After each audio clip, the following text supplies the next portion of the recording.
The following podcast is sponsored by Structure Tech. You get a nice weekend where the sun is shining and it's warm out. It inspires people to want to buy houses. I don't totally understand how it works, but it has always been that way. And so that's what I'm going to say was the big uptick in business. Welcome everybody to Structure Talk, a Structure Tech presentation. My name is Bill Ulrich alongside Tessa Murray and Reuben Saltzman, and they are the crew at Structure Tech. We are here on this Friday morning. You will get this podcast next Monday, but we do it now weekly on Friday mornings and afternoons, depending on how our schedule goes. Everybody, say hi. Hello. Hey, good morning, good afternoon. I couldn't be any better. How about you, Tess? Doing well. Awesome. So let's have the quick market update. What's it looking like around the old water cooler? Are people happy or are they still singing the doldrums? People seem to be happy. I mean, last weekend we had some really nice weather. I think we got some nice weather coming up this weekend too. I guess we'll know by the time this podcast airs. But our market here in Minnesota seems to be so dependent upon the weather. I mean, when it's this time of year, if we get some out of season snowstorm that happens, all of a sudden that Monday, our phones are really slow. It's like people just don't want to come out of their house and look at houses. But you get a nice weekend where the sun is shining and it's warm out. It inspires people to want to buy houses. I don't totally understand how it works, but it has always been that way. And so that's what I'm going to say was the big uptick in business. Maybe it has something to do with this pandemic too, and maybe confidence in the market is increasing. But we saw a big increase in home inspections this last week. Things have really turned around, it feels like. So last week you thought we were somewhere 55 to 60% of what our typical market would be for that week. What are you seeing this week? How much of a change are you seeing? Well, this week it's really tough to gauge because we've got a handful of people who are kind of removed from the schedule. I mean, we've got a couple of inspectors who are living with some compromised people or have close contact with compromised people, people with just weaker immune systems, and they don't want to go in anybody's houses. They're basically off the schedule. So that reduces our capacity. And then we've got some other people who are kind of pulled from the schedule. I mean, Tessa's one of them. All Tessa is doing right now is creating training content for the new people on our team. And Tessa, we've alluded to that on this podcast. We've never really dug into that. Share what you're doing. It's top secret. Oh, all right. Never mind. I didn't say anything. Forget it. No, I'm kidding. It's actually kind of been a fun process, and I'm actually learning a lot doing this. There is so much content out there that, Reuben, that you have created with your blogs and your great YouTube videos about things. And then just with the classes that we teach as well, there's so much information. And so it's been really a kind of a fun project, just kind of seeing what's out there and compiling everything and trying to create a program where we can train inspectors in an efficient way where we're not overwhelming them with too much information, but we're still making sure that they are doing quality inspections, at least, to Structure Tech standards. Yeah. Okay. So can you go back to the kind of high level overview? Why exactly is this is about training, or what's this education program all about, Tess? We're trying to create a curriculum to train new inspectors that we hire. Up until this point, we've kind of just grown organically, and our training process before this was go out, shadow a bunch of inspectors for a really long time, do a lot of reading and studying on your own, because here in Minnesota, we don't have any licensing requirements, so people don't have to go to school or do anything really to start in this career. And so there's a lot of reading, there's a lot of studying that they need to do on their own while they are trying to learn how we inspect a house, how we talk to clients, how we write our reports. It's been really challenging to get people through that process, and to get them out any faster than 6 months has been almost impossible. We've had a few people that have done it, but not many. So we really want to try and streamline it and train people in a more efficient way and get them out quicker. Is this just about Structure Tech training, or is this a product that is going to be offered to the greater inspection community? I'll let Reuben take that one. Yeah, we don't know yet, Bill. I mean, right now, this is only for for us. This is like exclusive Structure Tech home inspector training. Tessa is doing this for us. But in the future, this might turn into the equivalent of a home inspection school. I mean, that's definitely not our intention. There's a lot of wheels out there. There are a lot of home inspection schools out there. But I mean, we really are reinventing the wheel. There's a million wheels out there. We're making our own. So it could get to that point someday where we're making our own school out of this. But today, really our focus is adding inspectors to Structure Tech faster and having a more consistent, intentional training program. Perfect. So if you're an aspiring home inspector in the Twin Cities metro area today, we haven't kind of gone outside of these borders yet. They should get a hold of who, Reuben? Go to our website. Go to the homepage at structuretech.com and you go to the top right where it says employment. You click on there and you can figure out the rest. Gotcha. Perfect. You gave me an opportunity to have a plug there, Bill. I got to say, we are hiring. We're not actively hiring for home inspectors. I mean, right now, we've got a home inspector who started training with us. I don't know, what was it, Tess? Like 2 months ago? He started training right before everything just kind of went into lockdown. And he's been sitting in limbo ever since. But once we get him through the training process, we'll be able to add a bunch of inspectors at the same time. So we're looking for people for when that happens. I'd like to meet you if you're interested, but we're looking to hire now. Like today, when you hear this podcast, is another client care coordinator. And that's the person who answers the phones, answers emails, schedules home inspections, works miracles, does all the stuff behind the scenes that makes our business run. And right now we've got Mindy and Lisa and Peter. They're all awesome, but we're at the point where we're looking to add somebody else to the team, one more. This is not a replacement. This is an addition to the team. So if you're at all interested, this is a work from home position. It's full-time, competitive wages. We offer good benefits. We were named a top place to work by Minneapolis-St. Paul Business Journal. Lots of great reasons to work here. So if that's of any interest, we're hiring. Please check out the employment page on our website. Sorry, Cool. I had to get that plug in, Bill. I'm allowed to do that here, right? That's our podcast. You can do whatever you want. Thank you. Thank you. We're used to, Bill, we've done so many classes this week. Reuben, how many hours have we logged on GoToWebinar this week? I think probably 8 hours at least. But we are not allowed to mention our company name or promote ourselves at all during those classes, which is so counterintuitive. So it's kind of weird plugging ourselves. I stopped myself this week, Tess, where I say, and here at this home inspection company, I know. We have not slipped once yet, though. I'll tell you that. We've been very good at it. I know. We've gotten better. I think the classes are definitely getting better. The more we do this, the easier it's getting. But I think I did slip like the first time we were teaching this. Yeah, it was like, that was before or after the class had officially started, I think. Yeah. Although I don't know if we're getting better at instruction. Bill, did you hear? I don't know what it was I was explaining yesterday, but had some agent like heckling me in the middle of the class. I'm talking about the operation. I was explaining how GFCIs work or why we need them. I don't know. I think it was. Yeah. I think you were talking about shock versus electrocution and why we need GFCIs. And some agent pipes in. I don't remember exactly what he said. He's like, Reuben is horrible at explaining this. This is like listening to a pinball machine talk. And please have Tessa teach in the future. And I'm just like, all right, well, maybe I'm done with this. All right. That wasn't me. That wasn't me heckling you. So. You promise? Okay. People are very bold with their chat statements during these classes. It's like they are. We do our best. I know who you are. It made me think of mean tweets. I know. We should do a podcast episode where we read some of these comments. No. That actually might be kind of funny. It would be.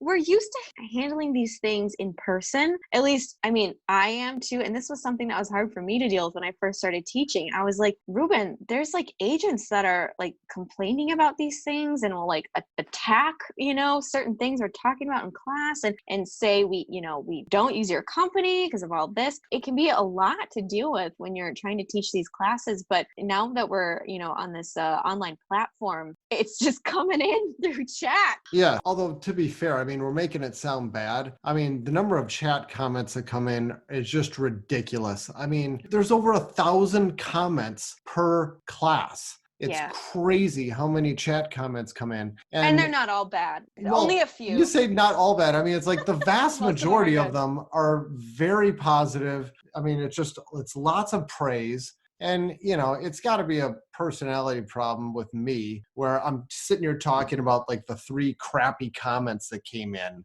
When the vast majority is like people are happy about it. We're not bringing it up to complain. I think we were just bringing it up because it was actually kind of funny because you are an amazing teacher. Like, Oh, go on, Tess, go on. No, I'm serious. The way that you explain things, I mean, I don't think anyone could do it better than that. And so I think it's funny when there's an agent who's like, "You're a terrible teacher." It's like, Yeah, it's like, what am I supposed to do with that? Like, I don't know. Should I just end the class? I don't know what I'm supposed to do. Just ignore it. Well, one thing's for certain, you're teaching on GFCIs on Wednesday. Oh, so can I ask the obvious burning question? Yeah. What's the difference between shock and electrocution? They both hurt, and I don't want either. So are we splitting hairs here? Reuben, should I explain this? Yeah, it's really simple. I'll explain it because Reuben's a really bad teacher.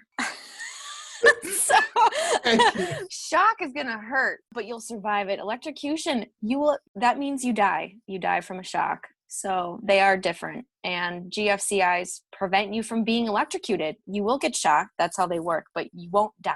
Yeah, electrocution, by definition, you don't get to tell someone you were electrocuted. Mm-hmm. So you always have to use almost in front of electrocution if you're telling that story. Yes. Yeah. Or, I mean, I guess, if you really want to split hairs, you could say, well, you got electrocuted and you got brought back to life. Like, maybe you could have, nobody's used that on me, but someday I'm waiting for someone in a class to use that. Yeah. And I go, yeah, you're right. So how many agents have you taught to since the beginning of the online education? Almost 700, right? No, it's more than that. Is it more? Because we can look this up real quick. Yeah, each class we've done has been the max of 250 participants, and we just completed class number 7. So, but some people have maybe cycled through. That's possible. Yeah, we've probably had repeat agents for sure. I don't know if we can tell how many repeat agents we've had. Yeah, tough. Somewhere between 500 to 1,000. Unique agents, I'm guessing. That's somewhere a good in guess. that neighborhood. Yeah. All right. And all constructive criticism is appreciated, regardless of hurt feelings and such.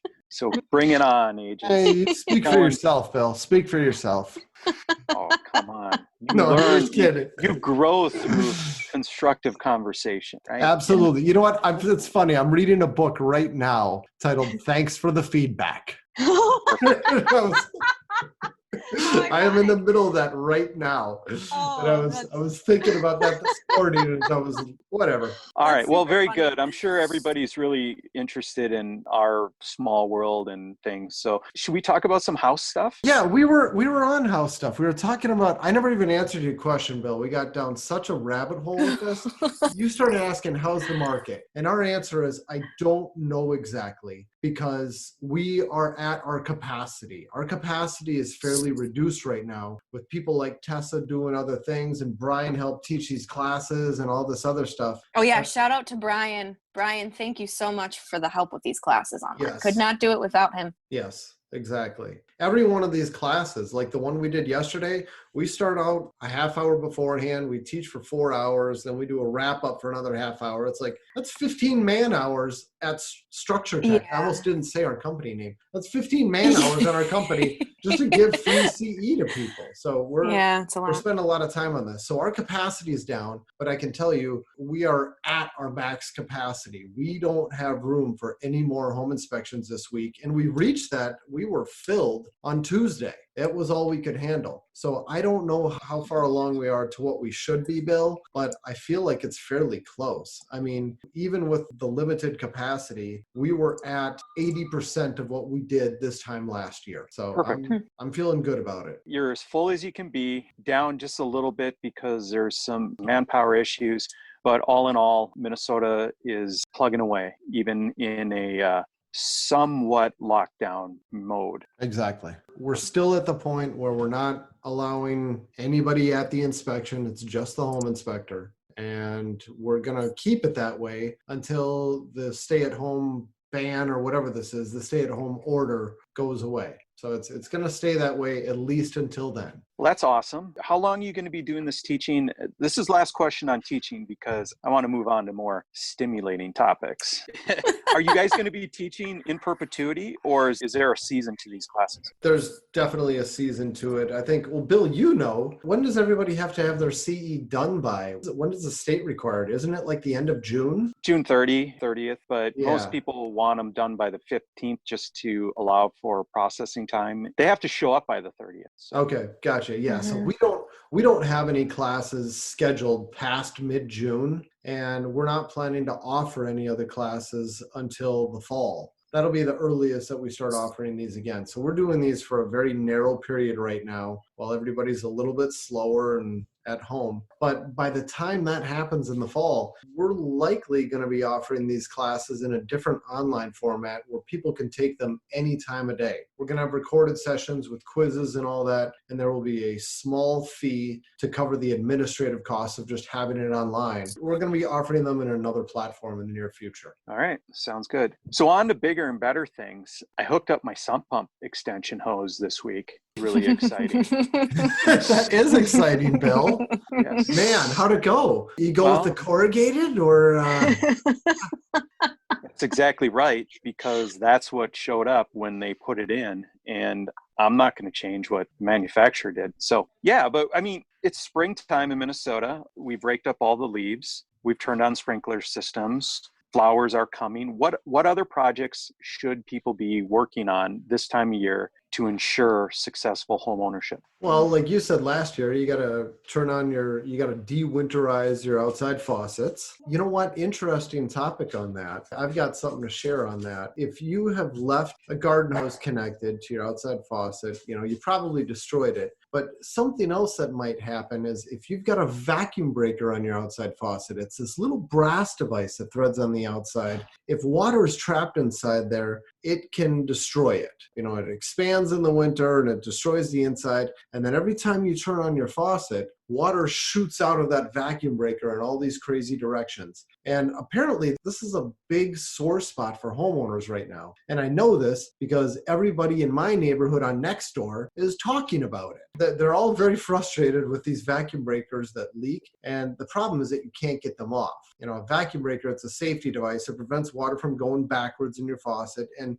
it's got this little set screw. And the idea is you tighten down the screw all the way until it snaps off, and then your backflow preventer is permanently installed. So once it's on there, you can't get it off. And people get very frustrated when they can't get them off. And, How do you winterize them then? well, Ooh, there's a great video about that. yeah, Reuben, you funny have you a should little- ask. I know. I found it while I was doing research for my plumbing module this week. It's like a 20-second video. We should put a link. So there's like this little plastic white thing. I don't even know what you call it. That's inside the faucet. And if you stick your finger in there and you push that little white thing to the side, all the water will drain out of it. Yeah, that's it. We'll have to show the video. Yeah, we don't know Yeah. the technical terms. Yeah, I didn't realize you had to do that with those. And that's how you did it. Yeah. So I learned something new. And then if it does get destroyed and you want to take it off, the way that you take that set screw out is you take a hacksaw and you make a cut into the screw to basically make a new slot. And then you take your slotted screwdriver and you unscrew it. And I made a video showing how that works too. So Because every homeowner has a hacksaw available. Oh, I would Tessa, would you stop? I can't imagine, I'm just trying to think, would my dad be comfortable doing that? My dad isn't even comfortable holding a drill. That would definitely be, Oh my that would be a gosh. plumber who would have to do that. I tried to make this so simple by saying hacksaw. What I actually used in my video was a sawzall. or Well- chainsaw. But I said hacksaw because I figured everybody has a hacksaw. Everybody. And now you're still giving me Yeah. crap about a hacksaw. Hal Murray maybe has access to a few handheld screwdrivers, but that's probably it. My mom is the one that has the drill. Really? Yeah. Oh my goodness. So what could go wrong? I imagine people trying to get this off They don't do it with a hacksaw because I can't even picture that. So they go That's get terrible. a plumbing wrench and they're going to back this thing off. So what's the end of the faucet going to look like after they remove this thing physically with a large Oh, pipe wrench? yeah. And I'll tell you a couple possibilities if you try to just get that off. And that was like half of the advice I saw on Nextdoor. All my neighbors, they're saying, just get a big pipe wrench. Lefty loosey, righty tighty. That was like half the comments. So just crank on it. So here's a couple possibilities if you try that. One, you will twist the water line inside the wall and you will rip it and make it leak like crazy inside your that's wall. terrible. That's one possibility. The other is that you do get the backflow preventer off and the threads are going to be completely destroyed. That set screw will just eat through the threads to get out. So no good is going to come with taking a wrench to this thing. You're going to ruin something. There's no doubt about it. One more thing I won't remember to do that will cause a problem. Love home ownership. Bill, just don't use a pipe wrench on yours. You don't need another exploding pipe in your basement. So can I ask a technical question? Speaking of sprinkler systems, I have a faucet that there's this like looping pipe that goes up and goes down into the ground, but there's a faucet on the end of it. And it's just like a normal faucet. It doesn't have a backflow preventer on it, but there's a vacuum breaker higher up. There's a vacuum breaker on the sprinkler system, but there's no vacuum breaker on that faucet. Yeah. Is there supposed to be? Technically, yes. And what you're describing, Bill, that big thing sticking up in the air, it's almost like this upside down bell-shaped thing. And it's called a pressure vacuum breaker. It'll say PVB on there. And yeah, you've got a faucet right next to it because somebody added that so they can winterize your system. They're going to connect an air compressor directly to that. And so they open it up, they blow the whole system out with air, and then they shut it off. But unfortunately, it has garden hose threads on there. So because of that, somebody might connect a garden hose and then have an unprotected connection. So technically, yeah, you're supposed to have a vacuum breaker on there. And it's just something that would thread on, and you can't install that set screw. You got to be able to take it back off again when it's time to blow the system out. Yeah, because the blown backflow preventer is not going to do a lot of good, right? No, exactly. Yeah, you can't winterize the system through one of those things. So officially, anybody who was listening is now asleep. Sorry. I do have one question for you, because I got wind of a problem that a friend of a friend found this week. They live kind of in one of the first ring suburbs here in the Twin Cities, and they discovered some water in some pipes that are in their floor that are attached to their furnace. So why is this showing up now? What were they looking at? Why is it happening? And what should they do about it? We could talk about that for probably a whole nother entire podcast, Bill. Really? Okay, give me a high level of it then. Give me the high level of it. So it sounds like you're talking about water, standing water in sub-slab ductwork, which is ductwork that is in the floor. So if you've got like a basement or a walkout basement or just a slab on grade house with no basement, if you've got ductwork that runs through that concrete, it's what we call sub-slab ductwork. And if there's water in there, that's a problem. Well, that's the short and sweet version of it. Yeah.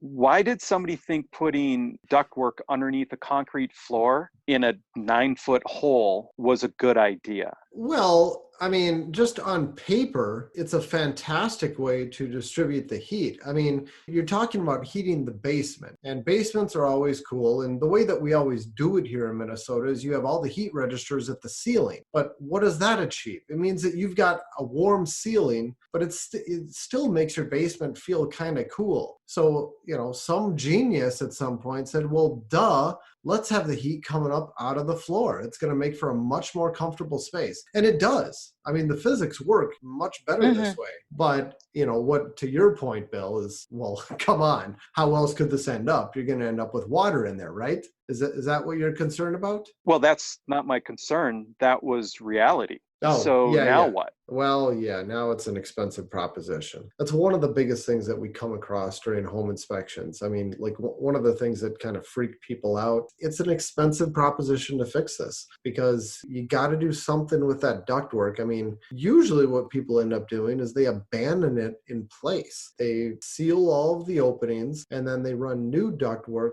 oftentimes through finished basement areas. And we're talking tens of thousands of dollars to fix something like this. I've never heard of a solution for less than that. It's a big fix. Why is water a problem? Why can't you just continue to use that ductwork with water in it? Well, it's kind of like a whole house humidifier on steroids. This is the most efficient way to add copious amounts of moisture to your entire home. And it is an extremely efficient mold grower and mold transmission system. I mean, mold is going to grow in there, I guarantee it. And now you've got heated air blowing over it throughout the entire home. This is a serious health issue when you've got standing water in those ducts. And that's why, from a home inspection perspective, anytime we're coming across a house that has this stuff, it's standard policy. We remove every one of those covers that we can get at. We take a mirror and we look down both directions in that ductwork to make sure there's no signs of previous water. Because if there is,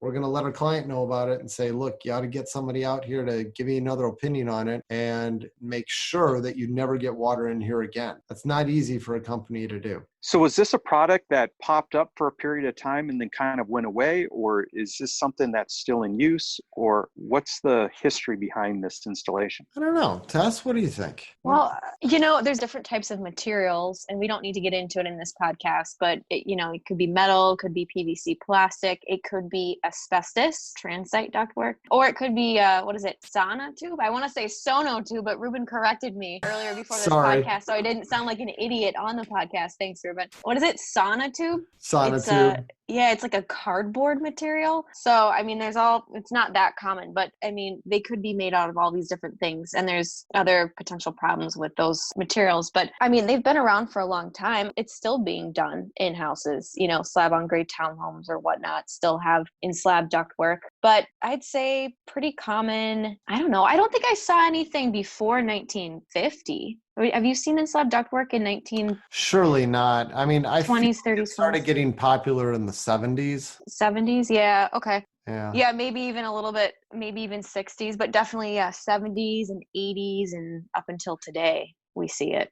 Okay. It's not something that's been put on the scrap heap of bad installation. It's not, and it hasn't been banned. It's not against code. When it's done right, I mean, it works really well. Yeah. Yeah, So, and if you're not by a lake or if you don't have a high water table, or then it could be good. If you're in sandy soil, yeah. But we see a lot of houses that have this sub-slab ductwork where there is evidence that there's been water in there. You can see the rings around the ductwork and the lines where the water's been sitting in them. And a lot of times it has to do with just poor water management on the exterior or a high water table or, a lot of other things that are not necessarily fixable. Reuben, you put the caveat.